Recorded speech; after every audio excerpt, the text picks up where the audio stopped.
Ukrainian-Russia.com/free. Ukrainian officials say the forces carried out an attack on a key Russian bridge to Crimea. The latest attack comes after peace talks between Russia and Ukrainian delegations ended with no progress. ABC's Patrick Reevell has details. This follows that spectacular and stunning operation of Ukrainian drones attacking Russian airfields on Sunday. This appears to be another attempt by Ukraine to mount a spectacular attack behind Russian lines. And I think the goal really is to say to Russia that if you continue to wage this war, you may think that you are winning on the battlefield and gaining a few villages, but in reality, you will still be vulnerable to potentially spectacular and very surprising attacks. The sex trafficking and racketeering trial of Sean Diddy Combs continued today. The security guard at the Intercontinental Hotel on the stand testifying about the security video that captures Combs allegedly assaulting former girlfriend Cassie Ventura in an elevator lobby. The security guard, Eddie Garcia, who received immunity from prosecutors in exchange for his testimony, told jurors he got money for that tape. ABC's Rena Roy has more. He said that Combs was happy and smiling and called him his angel and gave him a wad of cash that ended up totaling $100,000. Garcia told jurors that he signed an NDA, but that he didn't read the documents carefully enough to realize that he had agreed to a $1 million penalty for breach of contract. I'm Michelle Franzen, ABC News. Progressive presents Employee of the Month. Small Business Edition. Today's recipient from Lucky Larry's Landscaping, Larry! Larry saved his business money with a quick commercial auto quote from Progressive. Does it help he's his own marketing manager, accountant, executive assistant, and never been late? Technically, yes, but saving really put him over the edge. So, Larry, give Larry a round of applause. Be your own Larry. See if you could save in as little as 7 minutes at ProgressiveCommercial.com. Progressive Casualty Insurance Company and Affiliates. News Talk 610 AM and 102.1 FM. KVNU. 4:05, good afternoon. I'm Will Theelwright with your KVNU News headlines as we start out KVNU's For the People show with Jason Williams coming up in just a minute. Well, Utah State and 4 conference rivals have all officially notified now the Mountain West Conference that they are on their way to the Pac-12. Now, the move was made before the Mountain West deadline had went into effect. Now, anticipating changes, Mountain West Commissioner Gloria Nevarez had set a deadline requiring all schools withdrawing to make their plans known by June 1st. Now, in an electronic notice that was dated on Thursday, May 29th, USU interim president Alan L. Smith had wrote that the school intends to resign its membership to the Mountain West Conference effective June 30th of 2026. Now, the letter included a $5,000 wire transfer to serve as a deposit toward the school's exit fee. Now, beginning in the fall of the 2026-27 academic year, Utah State will join the new Pac-12 with Oregon State, Washington State, Boise State, Colorado State, Fresno State, and San Diego State. The Pac-12 has also announced that Gonzaga is joining in the men's basketball and most other sports. Well, in other news, a 41-year-old man is headed to prison for abusing and choking a pregnant woman in Benson 2 months ago. James Harlan Henderson was already convicted of assault and violating a protective order and has been in the Cache County Jail since being arrested in April. Now, Henderson was sentenced yesterday in Logan's 1st District Court after he had previously accepted a plea deal, pleading guilty to multiple felonies and a misdemeanor of assaulting a pregnant woman and violating a protective order. Now, according to prosecutors, Cache County Sheriff's deputies were dispatched to a trailer along Valley View Highway on report of a domestic dispute back on April 7th. The victim said that Henderson had beat her up and choked her. Now, during sentencing on Monday, defense attorney Mike McGinnis said that Henderson's criminal history wasn't good, and he blamed his client's actions on drugs and had asked the court to consider a treatment program instead of incarceration. Now, Henderson said that there was no rationalization for his behavior. He explained how he had been using drugs since he was 13. Now, Cache County Deputy Attorney Dane Murray said the defendant's actions were due to a violence problem and not just a drug addiction. He said the defendant posed a danger to the public, the victim, and the unborn child. Now, Judge Angela Fonsbeck agreed and said that Henderson posed a very high risk to the community. She sentenced him to 3 concurrent sentences of 0 to 5 years at the Utah State Correctional Facility, plus an additional year that will run consecutively. And President Russell M. Nelson will dedicate the Syracuse, Utah Temple on Sunday. The Church of Jesus Christ of Latter-day Saints made the announcement yesterday. Now, the church president will be accompanied by Elder Quentin L. Cook of the Quorum of the 12 Apostles for that dedication ceremony that's scheduled to take place at 4 o'clock and be broadcast to nearby church congregations and then be rebroadcast again at 7 o'clock. Now, an open house for the Syracuse Temple ended on Saturday after running for about a month. The temple is the first to have 2 baptistries, which will provide youth members in the area more opportunities to attend the temple. Now, President Nelson's also dedicated the Deseret Peak, Utah Temple, the church's 200th temple, back in November, and he rededicated the Manti, Utah Temple back in April last year. Well, it's been another gorgeous afternoon. A little cooler today as temperatures have only been in the low 70s for our high, with some winds out of the northwest, which has kept temperatures cooler. Now, as we head into tonight, temperatures will drop into the 40s, and then we'll be into the mid-70s tomorrow, high 70s coming on Thursday, and then 80s will return on Friday, as we'll see a small chance of some afternoon showers, and then mid-80s for the weekend, 90s possibly coming our way for next Monday. Yeah, get ready for it. It's going to warm up. And it's Dr. Keith Nelson that brings you the weather as part of the news here at the bottom of the hour, offering over 27 years of experience when it comes to relief from knee pain, sports injuries, or arthritis. It's Dr. Keith Nelson. And I'm Will Feelwright with your KVNU News headlines. Another check of local news coming up at the bottom of the hour. Do you have a nasty weed problem? We have the right person for you. Sir, you work for Logan Extermination, don't you? Can you help these folks get rid of pesky dandelions? Of course I can help. I am the Terminator. I will terminate those little yellow devils in your yard. Call me at Logan Extermination, 752-8450. Terminate your weeds and green up your lawn for only $45, based on maximum 5,000 square feet. News and current events. News Talk, KVNU, 610 AM and 102.1 FM. Summer's here, and it's time to make your outdoor projects shine. Bear River Valley Co-op in Corinne has everything you need. From topsoil or fertilizer to medium bark and mulch, they have lawn and garden supplies that will keep your yard looking its best. Need to build or repair a fence? They've got fencing lumber and sturdy railroad ties. Tackling a bigger project? Rent their equipment. Choose from 2 skidsters, 2 mini track hoes, 2 dump trailers, and a variety of skidster attachments. Visit Bear River Valley Co-op in Corinne today. More information at brvalleycoop.com. Coming up on the Wednesday edition of the Clay Travis and Buck Sexton Show, more in the aftermath of that terrorist attack in Colorado, a firebombing that was definitely targeting Jewish Americans on behalf of the Palestinian cause. We'll look at what the Trump FBI is doing, and we'll also give you the latest on the immigration and border fight. How are those deportations coming along? Coming up on Clay and Buck. 10 to 1 on News Talk, KVNU, 102 FM and 610 AM. KVNU's For the People with Jason Williams and Bill Walter. And it is Utah known as the fraud capital of the world. Not because we have more people committing fraud, but because we have so many people falling for it. Going beneath the headlines and connecting you to the newsmakers. The radio is a great way to get the word out to a lot of people in an emergency. So we thank you for your help and being a partner with us. For the People on News Talk, KVNU, 610 AM, 102.1 FM, online at 610kvnu.com and on the KVNU mobile app.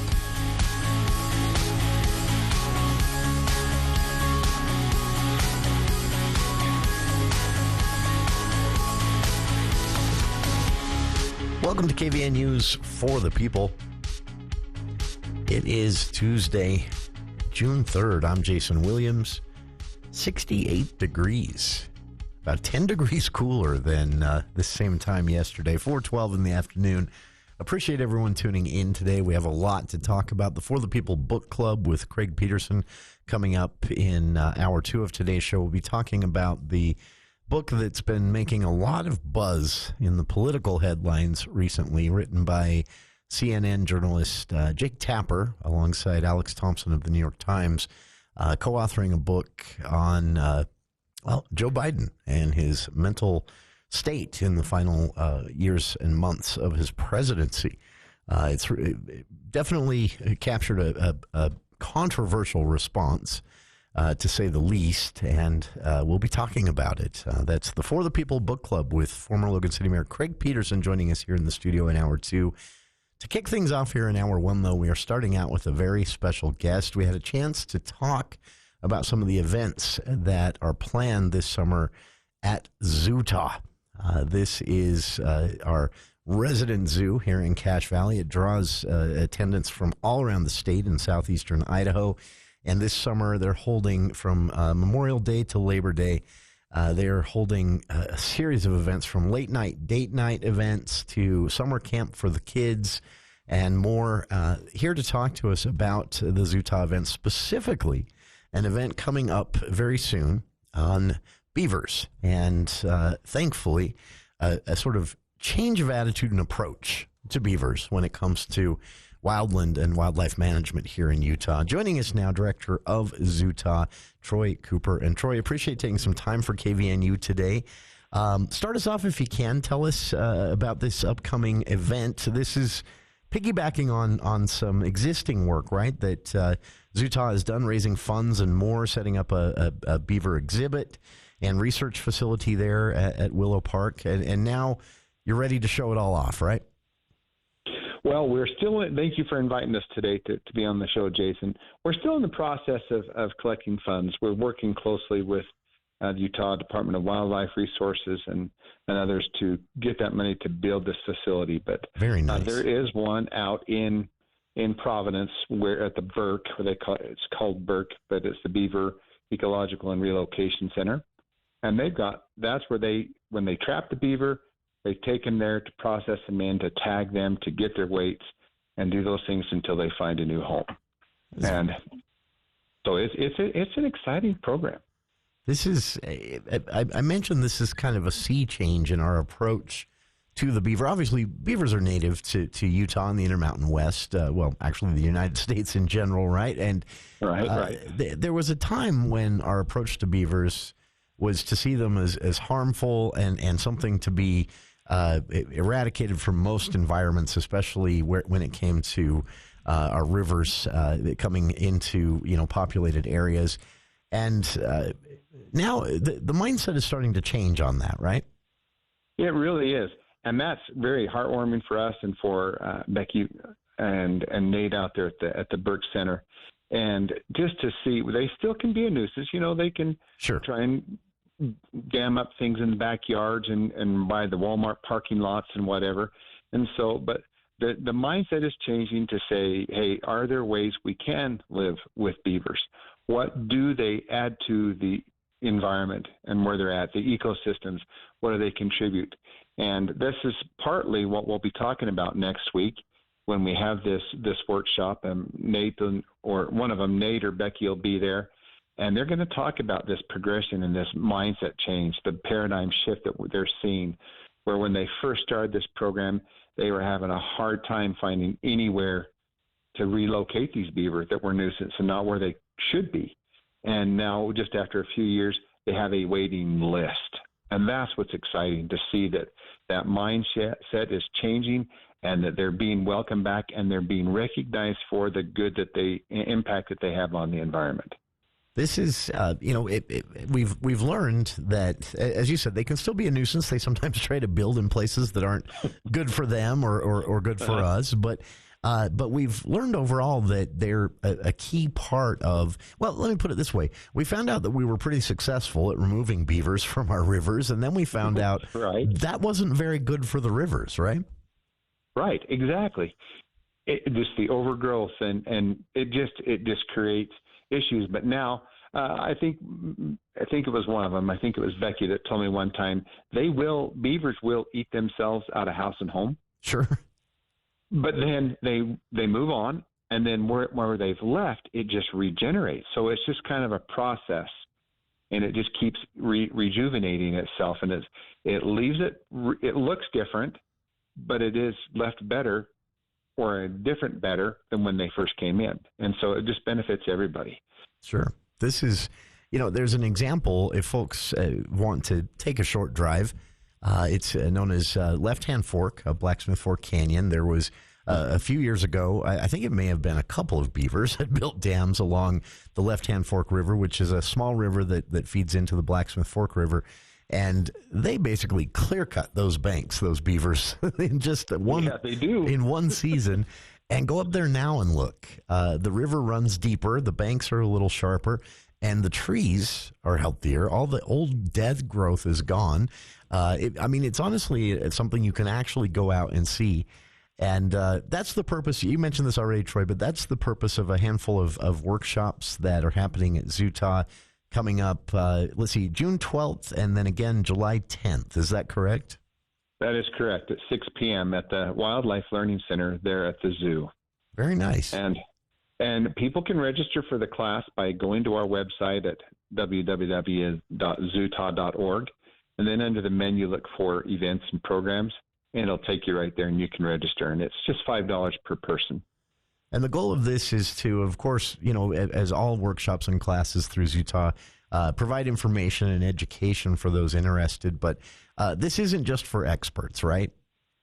No, it's not just for experts. This is for everyone. And that's one of the roles that zoos, one of our important roles that we play in the community is to bring awareness and education to all the different facets of the environment and how we all fit together, how in most cases can work together and make it better for everybody. And that's what we're trying to do with this and make them aware. And this will continue to progress and evolve over time as we collect the money or find the money for this new enclosure and facility that we're gonna have in this partnership with the Burke and being able to show people all these things with beaver, but our beaver will be there probably on longer term than what they are out at the other center. Sure. This is also worth mentioning. These are cheap. $5 per class, June 12th and 10th at the Education Center there at Zootah, Willow Park, 6 p.m. on June 12th and again July 10th. And you get to learn a lot about what wildlife experts call the ecosystem engineers. That is the beaver. And Troy, I know for you, this is a kind of a project of passion as well, right? You've been working on, this effort to kind of change the mindset, but also, working on creating a program, as you said, for relocation, raising funds for an actual center and recovery center there at Zootah. How did you come? What was it about the beaver that caught your interest? That's kind of. One day we came into the zoo, and one of the staff members noticed a tree was leaning very precariously over the bridge where everybody walks. Oh, really? And we looked at it, and a beaver had chewed on it during the night. We didn't even know the beaver was there. And so that is where a beaver should not be. So that kind of started that interaction with them. They trapped the beaver and relocated him out, and then we just started working from there in this partnership, and it's continuing to grow. Another aspect of this is, they've been around here for a long time. Everybody knows it here. Not too many of us see them, but there's not a whole lot known about them. Sure. And so we hope that this will provide opportunities for us to learn more about their behaviors, their social structures, their family structures, their diets, their health. And so we'll be working with the Burke and also Utah State University and the Department of Wildlife Resources. This will be a time for us to collect this data to help other states as well. And as they're starting to relocate their beavers and find an interest or finding out what would be a detractor from coming into a yard, those type of things that can help avoid a nuisance situation. Very nice. So, so that one beaver almost chewing down our tree I'm fascinated. They're amazing animals, and we're looking forward to all the future that we could have with this and the impact we'll have. I love this. And the work that they're doing at Burke, for listeners out there, Burke, BERC, that is the Beaver Ecology Relocation Center.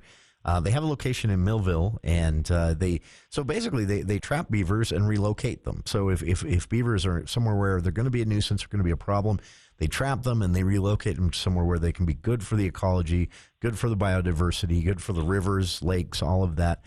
And it's an amazing program. And Troy, you mentioned that now working with Burke and the Utah Division of Wildlife, you're hoping to raise the funds to set up this beaver rescue and educational facility there at Zootah at Willow Park.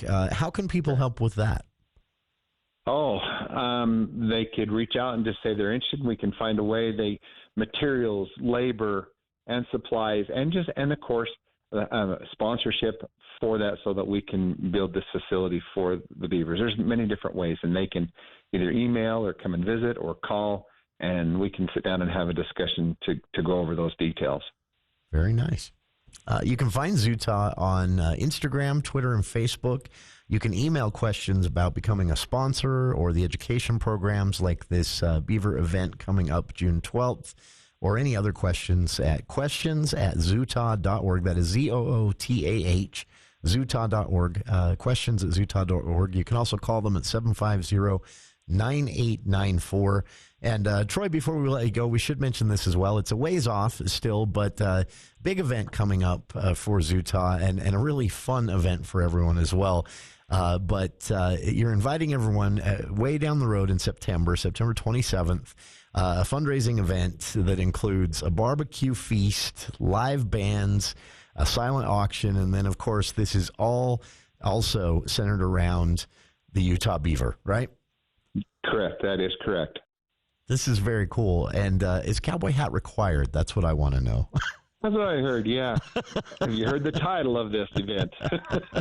We love the title. I love this. Building a Better Damn Future Gala. Building a damn good future. I love that. This is we hope everyone will come. It'll be a fun night, good food, good entertainment. We're looking forward to it. Sure. And another great way to support the work of Zootah.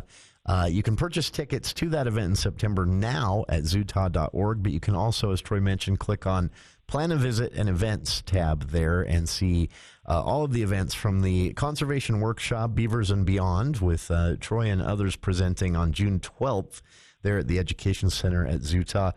More information about the Summer Book Club for kids, the summer camps as well. Late night date night, that's a fun one that I know a lot of local couples have taken advantage of. And, of course, in the fall, you have Zoo Lights and Boo at the Zoo to look forward to as well. There's a lot going on, and, of course, Zootah is there as a zoo for you to experience as well. So everything you need to know at zootah.org. Our guest, again, has been Director of Zootah, Troy Cooper. And, Troy, appreciate taking some time for KVNU today, and we'll see you out there June 12th and July 10th. This two-part workshop, $5 for each class. Very cheap, and you can learn a lot about the beaver and the efforts to, basically remember they play an important role in our ecology, keeping our rivers healthy. And Troy, again, thank you for making some time for KVNU today. You bet, and we appreciate your offer, or your invitation. Oh, our pleasure. Anytime. We'll speak again soon. Okay, thank you, Jason. Thank you, and thanks to our listeners as well. One more time, zootah.org for more information about the June 12th and July 10th Conservation Workshop, Beavers and Beyond, the Summer Book Club, the upcoming Build a Better Damn Future fundraiser with live music and a barbecue feast and more.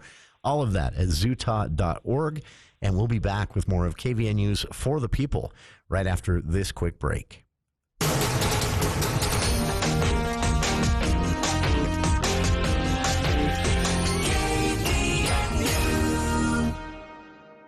Finding comfort outdoors by upgrading your landscape is easy with the creative touch of Canyon Landscaping. Imagine beautifully designed planting beds, an outdoor patio with landscape lighting to help you relax, entertain, and enjoy your home. Your project designed around your lifestyle and professionally installed, on budget and on time. See their work at canyonlandscaping.com or call 752-3838 to get started right away.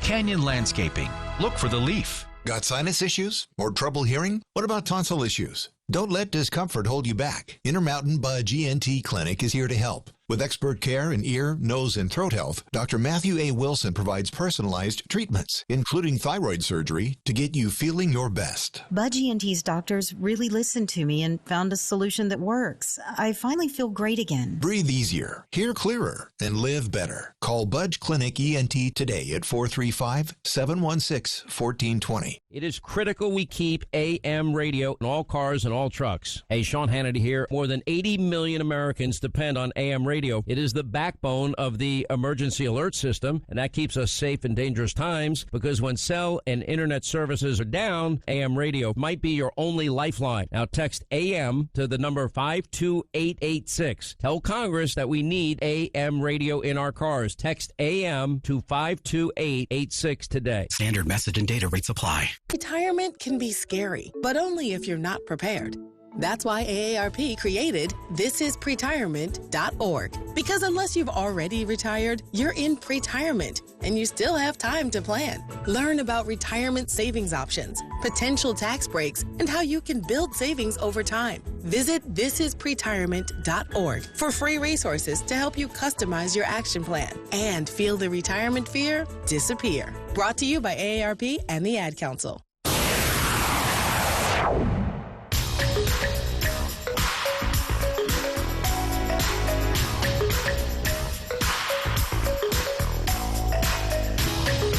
Back to KVN News for the people. I just wanted to tack this on to our time with Troy Cooper of Zootah there. Again, the Beavers and Beyond educational event is coming up June 12th at 6 o'clock at the Education Center there at Zootah. And again on July 10th. So 2 opportunities to be a part of this conservation education seminar. And hear Troy speak about the Beavers and Beyond again, June 12th and July 10th at Zootah. More information at zootah.org. But speaking with Troy there about this this mind shift that has taken place with the beaver, there was a time when the beaver pelt was worth so much, people couldn't trap them enough in the American West. But it wasn't just in the American West, because this also happened in the UK. And what they found in the UK is that, like here in the U.S., we were too successful at both trapping when they were a nuisance or trapping for fur, even when the beaver fur right now is currently worthless. But there was also a market for their scent glands.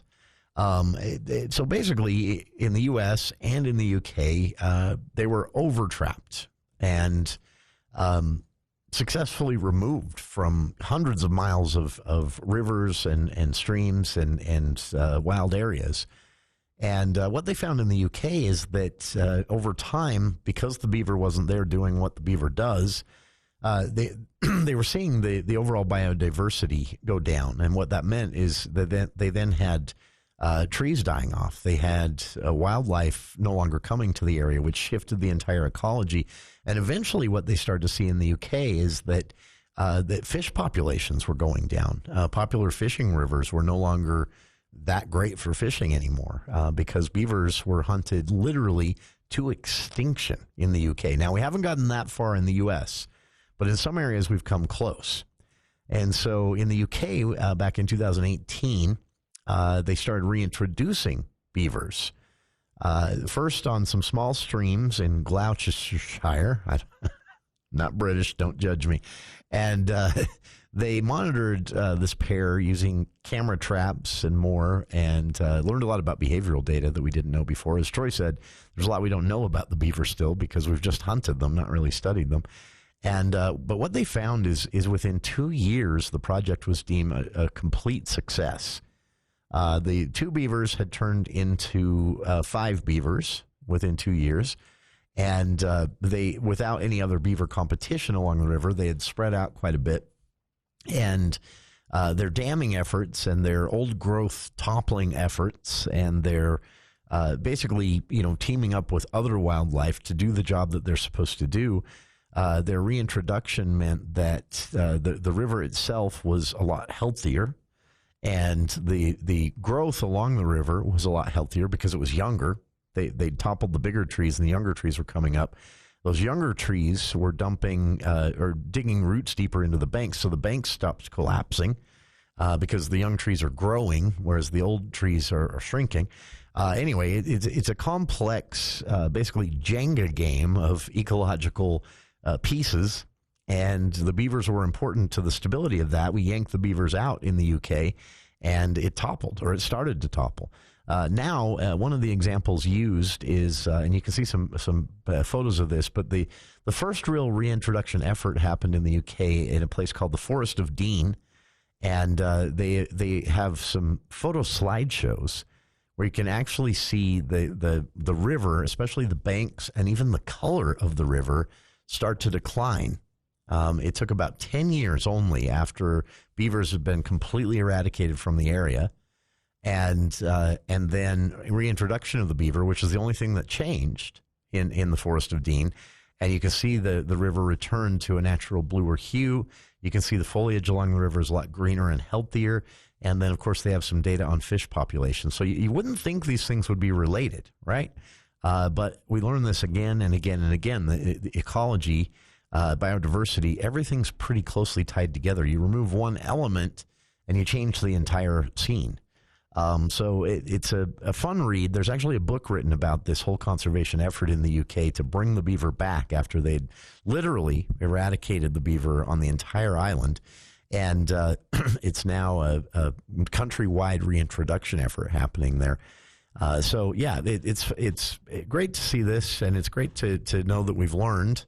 But support the work of Burke and Zootah in both their education projects, but also their trap and relocation projects for nuisance beaver, trapping them when they try to build in a spot they shouldn't be, or it's not good for them or us for them to be, and moving them somewhere where they're welcome and are needed, actually, along some of these rivers in Utah. It's a pretty valiant effort, and you can support them both by attending courses like the Beavers and Beyond event on June 12th and 10th, but also grab yourself a ticket to the big barbecue dinner event in September. Go down and make a donation. Business owners out there, if you're interested in being a sponsor, they have a sponsor link on their website as well on everything. Animal sponsors for $25 and going all the way up to a big-time wildlife guardian sponsor for a $500 donation. So there are a lot of different ways you can get involved. Again, you can contact Zootah for more information on courses, events, classes, date nights, all of the different things they do at Zootah every week at 750-9894, or you can email them at questions@zootah.org. And thanks again to Troy for joining us. To our listeners, stick around. We'll be back with more of For the People on the other side of these headlines with KVNU's We'll Feel Right.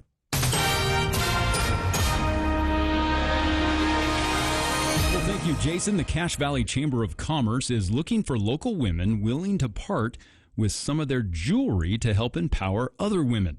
Anne Marie Wallace, who is heading the local effort, said that they're collecting new and gently used jewelry for the Women in Business jewelry sale.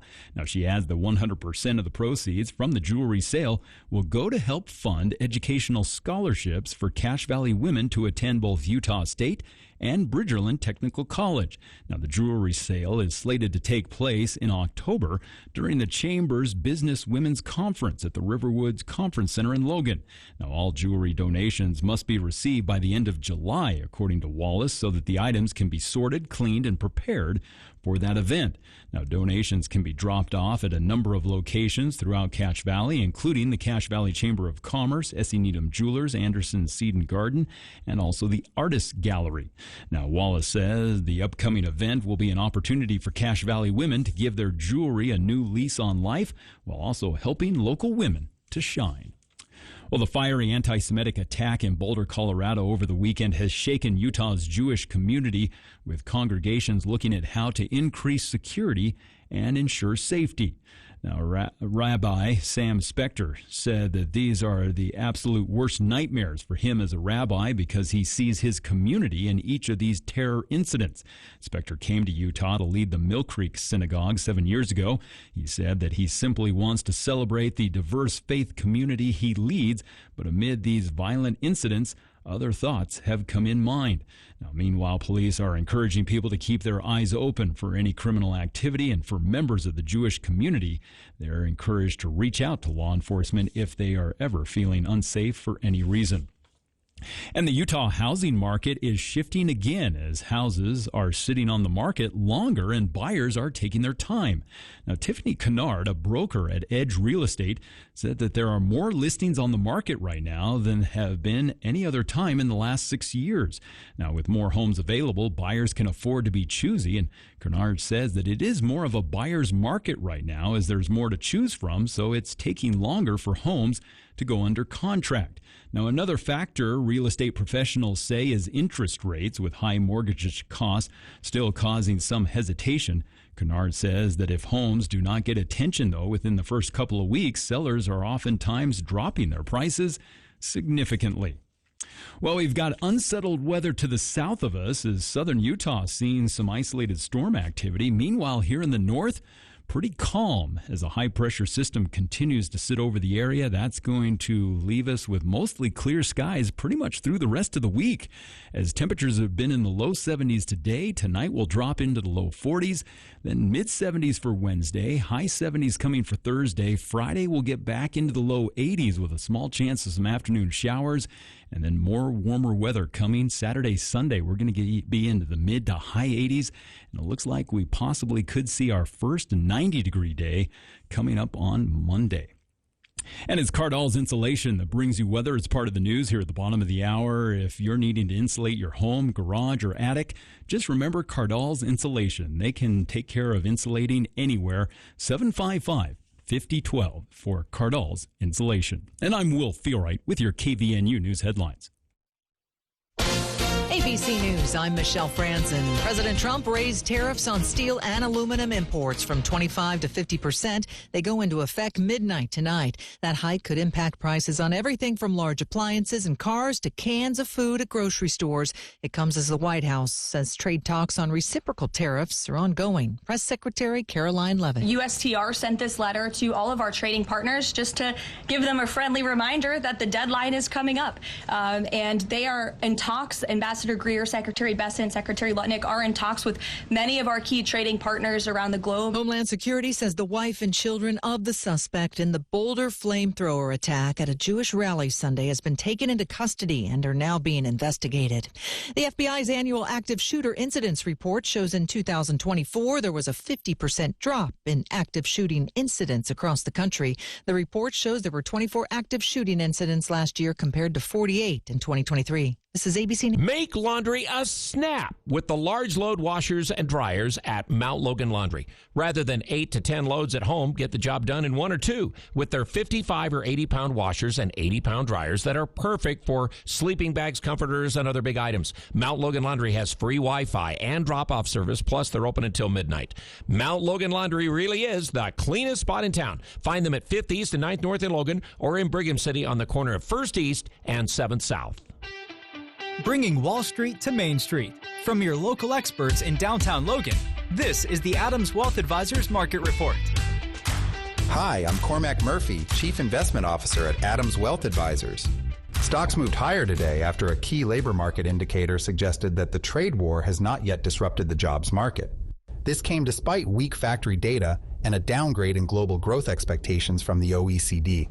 The Dow Jones Industrial Average rose 0.5% to close at 42,519. The S&P 500 gained 0.6%, and the NASDAQ 100 advanced 0.8%. Technology stocks led the way, with Nvidia and Broadcom climbing sharply and nearing record highs. Investors appear confident that spending on artificial intelligence and data centers will continue, even with uncertainty around tariffs. Energy stocks also rallied for a second day. Crude oil prices rose on concerns about tighter supply, with possible new sanctions against Russia and doubts over a nuclear deal with Iran. WTI crude rose 1.3% to $63.32 per barrel.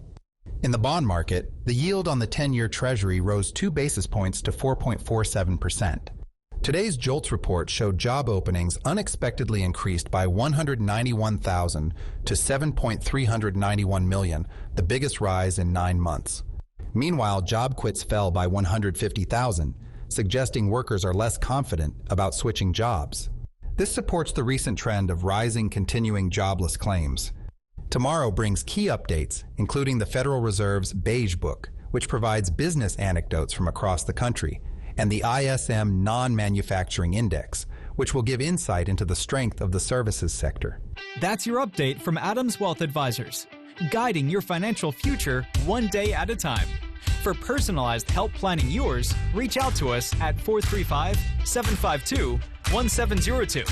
See you soon, Cache Valley. Advisory services offered through Adams Wealth Management, a registered investment advisor. For important disclosures and more information, visit adamswealthadvisors.com. Here's Chad Norton, the lawn doctor, with a tip for your lawn. Warmer temperatures have both weeds and grass competing for space in your yard. Dandelions, thistle, clover, morning glory will all be kept under better control when you have us applying pre-emergence and weed control. At the same time, we can feed your grass to make sure it wins the battle and keep it lush and growing all season long. Regular visits from the lawn doctor will help your lawn be healthier and pest-free. Fertilizer, weed, and pest control. Call Chad Norton, the lawn doctor, at 753-LAWN. Follow them on Facebook or go to LawnDoctorCacheValley.com. Hi, this is Gordon Deal. Wednesday on This Morning, America's First News. Coordinated drone strikes by Ukraine on Air Force bases deep inside Russia have hurt Moscow's effort to continue waging war on its neighbor. Here also the geostrategic implications that involve the U.S. Also, it may be good for business, but do stores make it too easy to return items? And the travel upgrades that are losing their luster. Wednesday on This Morning, America's First News. From 4 to 6 on News Talk KVNU, 610 AM and 102 FM.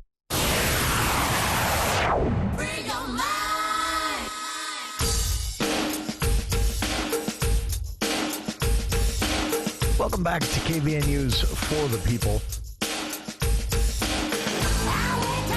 6 candidates have filed for the open races for Logan's municipal municipal cycle that is officially underway at this point.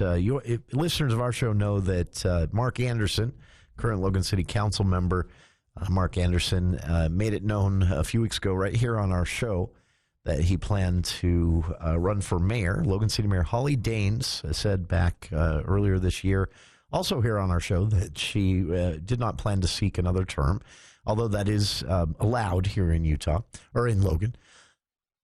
Mark Anderson made it known, again here on our show a few weeks ago, he was going to run, and 2 others have filed in that mayoral race that will play out this summer and fall ahead of the November election. Those others are Louis Roseberry, I think I'm saying that right, and Matthew Fatusi. Roseberry is a graduate of, you all know Mark Anderson, and if you didn't, he's the podcast of his time with us is available at via the KVNU's For the People podcast. But Mark Anderson has been a member of City Council for a while now, known for Anderson Seed and Garden and more. Roseberry is a graduate of the College of Southern Nevada and works as a field engineer for Logan Computers.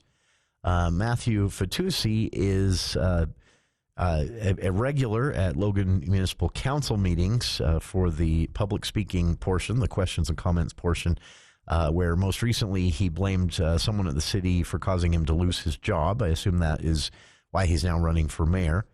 And again, in April, Holly Daines said here on the show she did not plan to seek re-election this year, meaning that is an open seat. So Mark Anderson, again, made it known here on our show he was running a few weeks ago.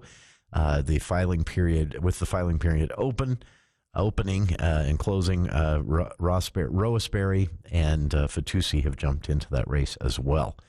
There are at-large municipal council seats up for grabs this November. And those are 2 seats currently held, 4-year seats currently held by Amy Anderson and Ernesto Lopez.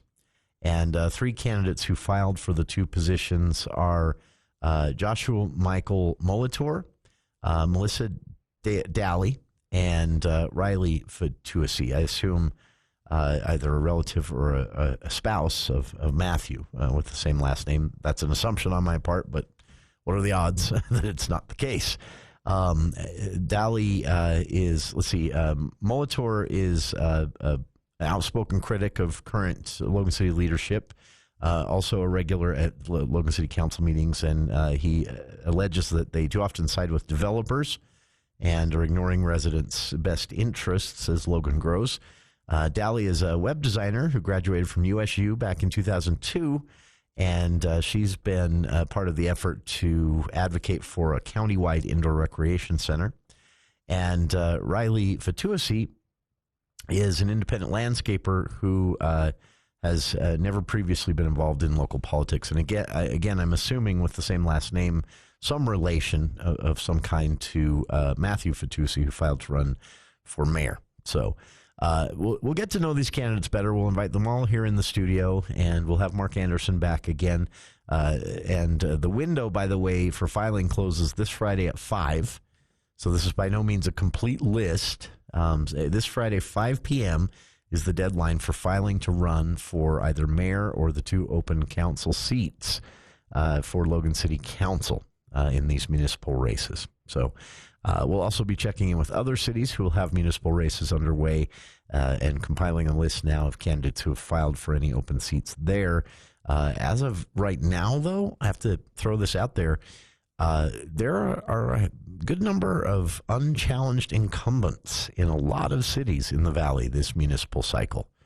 And we never like to see that. So if anyone you know or you yourself are even thinking about it, maybe think harder. Because, no, not me. Everyone says, well, you run whenever I say that. If you're going to talk such a big game, no, my political career would end in about 7 minutes. My first press conference, when I shared my real opinion about, I'm not delicate enough in my phrasing to be a politician. I would make people mad, I think. Anyway, so no, I won't be running for any of these. Plus, I can't run in Logan. I don't live in Logan. But again, you have 3 candidates now for mayor, and you have 3 individuals filing for 2 open city council seats. And we'll see if anyone else lines up by the deadline. This Friday at 5 p.m. is the closing date for municipal council races in Logan City. And it's always exciting when we have a mayoral race in Logan City. So, all right. Coming up, the For the People Book Club in Hour 2. Craig Peterson joining us. We're going to be talking about a book that has gotten a lot of attention the last couple of weeks since its publication, Jake Tapper's Original Sin. This is being both picked apart by critics, and from what I've read, I haven't read the book, kind of deservedly. But it's also, I think, justifiably, has a lot of people talking about what just happened in these presidential races, particularly people who are angry that Donald Trump won. The never Trumpers in the Republican Party, as they're known. These are Republicans who refused to vote for Donald Trump, and through his first administration and now into his second, have been very outspoken. Some old school names there as well. Bill Kristol, for example, George Conway. These are people who have been around since the Reagan years, and Dick Cheney. And they're very outspoken about their dislike for Trump as Republicans. And they're pointing at this book and saying, they're basically saying Joe Biden, by not stepping aside sooner and giving Democrats a longer period of time to choose a candidate to run for president, did the country a disservice and ensured that the Democratic candidate lost. And that's one of the responses I've seen to this book. Again, so you have critics saying it leaves a lot out and makes a lot of assumptions, and I think those criticisms might be kind of credible based solely on how I've seen Jake Tapper respond to the criticisms. He got very upset. And then others, Republicans who fall into the, quote, never Trumper category, they call themselves that. I didn't make that up. They're saying this book proves that Joe Biden let his ego get ahead of him. Now, this fits in with a larger debate happening in this country about, Democrats recently lost in a House that is dominated by a very slim Republican majority. Democrats are once again a vote short because a very aged member of the Democratic caucus who ran for re-election knowing he had a terminal form of cancer died. And so this is a lot of this. You remember Dianne Feinstein? Feinstein was in office without her full mental capabilities for a couple of months. And some in her staff were even investigated for potential charges for the cover-up. You also there was a Republican congressman a few years ago in which members of his staff were actually charged with covering up age-related mental competency issues. Here in Utah, there was a tragic story of the Salt Lake County treasurer who had developed a form of dementia that had left him completely incapacitated. Well, his two key staffers, I forget their names. I remember one was named Julie. Can't remember her full name. But they basically ran his office for a couple of years and with the help of his family managed to hide this fact. It's created a big conversation about age and staying in office too long. Not riding out into the sunset with your dignity intact, but hanging on because you don't know what else you're going to do. I think it's a relevant discussion to be having, and Jake Tapper and Alex Thompson's book has kicked it off anew. So we'll be talking about it, both that larger conversation, but also the book itself, Original Sin, President Biden's decline, its cover-up, and his disastrous choice to run again, by CNN's Jake Tapper and Alex Thompson of the of the Atlantic. That will be in the For the People book club coming up at 5 o'clock. On the other side of this quick break, though, made public today Utah's agreement with a nuclear energy startup. Utah and nuclear company Valtar Atomics will be, quote, conducting research to verify the safety of nuclear technologies, meaning they're looking at actually starting to build a nuclear reactor for electricity generation here in Utah. The agreement with the company was made public today. What it says right after this. News Talk 610 AM, 102.1 FM, KVNU.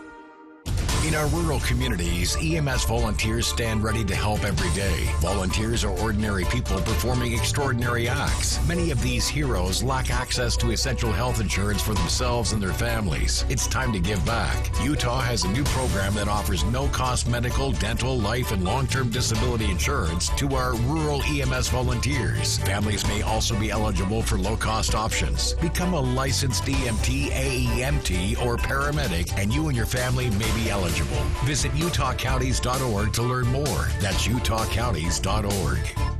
Over the years, you've brought them into your home. You were prescribed opioids after the C-section and after Dad's back injury. They helped when you were in pain, and you held on to them just in case. But did you know holding on to unused opioids puts your family at risk? Trouble with opioids can start at home with unused medicines such as pills, patches, and syrups. You can remove the risk and protect your family. Find out how at www.fda.gov/drug disposal. Turning my pain into purpose is pretty much what I have done to start this foundation. In August 2020, after the death of George Floyd, Bridget Floyd and other family members established the George Floyd Memorial Foundation in support of the Black community. It's going to take more than just us as a foundation. It's going to take the community, the world, to make a change. Fight for racial justice for the Black community. Learn how at lovehasnolabels.com. Brought to you by Love Has No Labels and the Ad Council. Coming up on the Wednesday edition of the Clay Travis and Buck Sexton Show, more in the aftermath of that terrorist attack in Colorado, a firebombing that was definitely targeting Jewish Americans on behalf of the Palestinian cause. We'll look at what the Trump FBI is doing, and we'll also give you the latest on the immigration and border fight. How are those deportations coming along? Coming up on Clay and Buck. 10 to 1 on News Talk KVNU, 102 FM and 610 AM.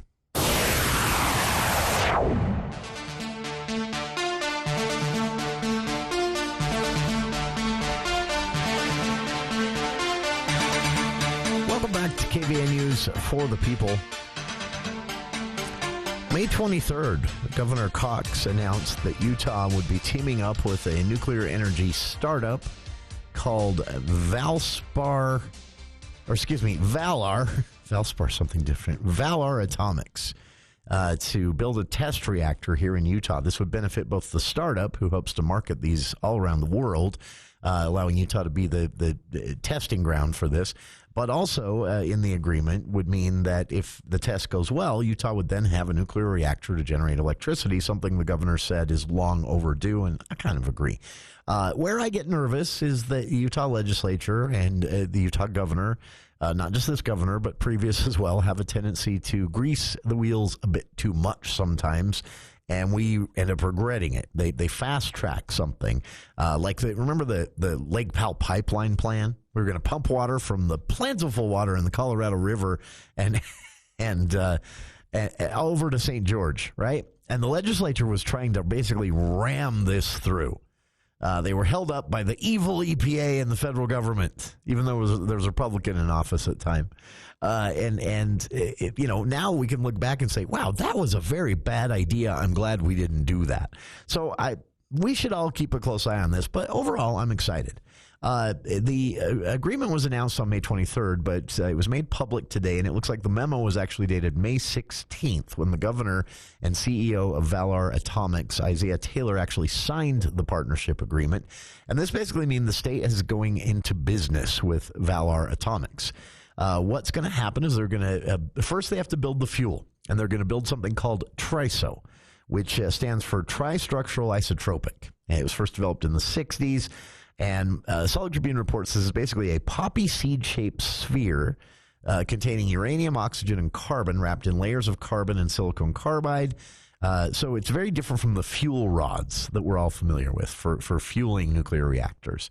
Valar Atomics says it plans to use this TRISO fuel, in its proposed test reactor, and will be conducting, quote, research to verify the safety of nuclear technologies using this development method. Like other research efforts, there will be testing and retesting to ensure safety and that technologies are performing as expected. So it's official. Utah taxpayers, via this agreement, are in the game of nuclear energy. Now, when we might see something, or when a test reactor becomes an actual reactor online generating electricity here in Utah, the goal is 5 to 10 years. Valar Atomics, through words with their investors, other investors outside of the state of Utah taxpayers, they're saying 10 to 15. So I would guess somewhere in between the two. But it is official. After years of talk, Utah is in the nuclear reactor business. Check it out. I've posted a link to the Tribune story. They got this through a public records request and published it today. I've linked to it on our Facebook page. Stick around. The For the People Book Club with Craig Peterson is next here on KV.